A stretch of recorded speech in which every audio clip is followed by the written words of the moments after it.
Electronic ডিভাইসকে দেখে তাদের যে সোশ্যাল মিডিয়া পোস্ট হয়েছে, লাইক শেয়ার কারা করেছেন, কমেন্ট কারা করেছেন, তারা পশ্চিমবঙ্গের নাগরিক কিনা, তিনি মন্ত্রী হন, ছাত্রী হন, সাংসদ হন, বিধায়ক হন, যেই হন, যে দলেরই হন, এমনকি যদি সরকারি কর্মচারী, পুলিশ কর্মী হন, তার ক্ষেত্রেও আইন সমানভাবে প্রয়োগ করা হবে।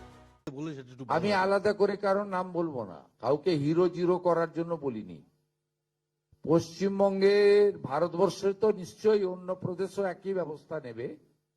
পশ্চিমবঙ্গের মাটিতে, আমি তো পশ্চিমবঙ্গের মুখ্যমন্ত্রী, আমি পশ্চিমবঙ্গের কথা বলতে পারি।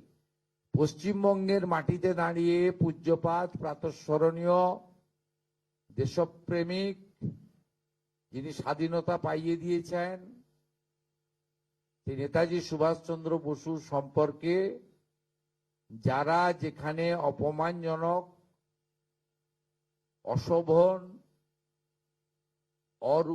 কুরুচিকর, আপত্তিজনক যত রকম শব্দ অভিধানে আছে, এইসব খারাপ শব্দ প্রয়োগ করেছেন, সেটা কোনো প্রকৃত ভারতবাসী, রাষ্ট্রবাদী, দেশপ্রেমিক নাগরিক স্বীকার করে না। আমরা পশ্চিমবঙ্গের মাটিতে এটা করতে দেব না। সাইবার ক্রাইমের অন্তর্গত,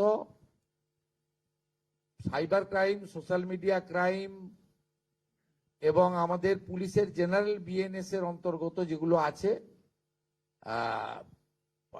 এটা সাইবার ক্রাইমের মধ্যে হয়তো পড়ে না, কিন্তু সোশ্যাল মিডিয়ার মধ্যে যারা আছে, আমাদের ডিজিপি আছেন, ডিজিপি সাহেব নিজে এটা দেখে নেবেন।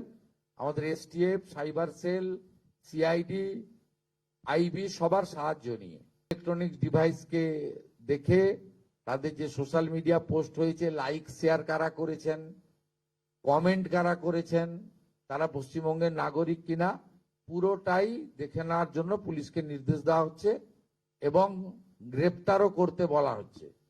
এবং আইন সবার ক্ষেত্রে সমান। তিনি মন্ত্রী হন, ছাত্রী হন, সাংসদ হন, বিধায়ক হন, যেই হন, যে দলেরই হন, এমনকি যদি সরকারি কর্মচারী, পুলিশ কর্মী হন, তার ক্ষেত্রেও আইন সমানভাবে প্রয়োগ করা হবে।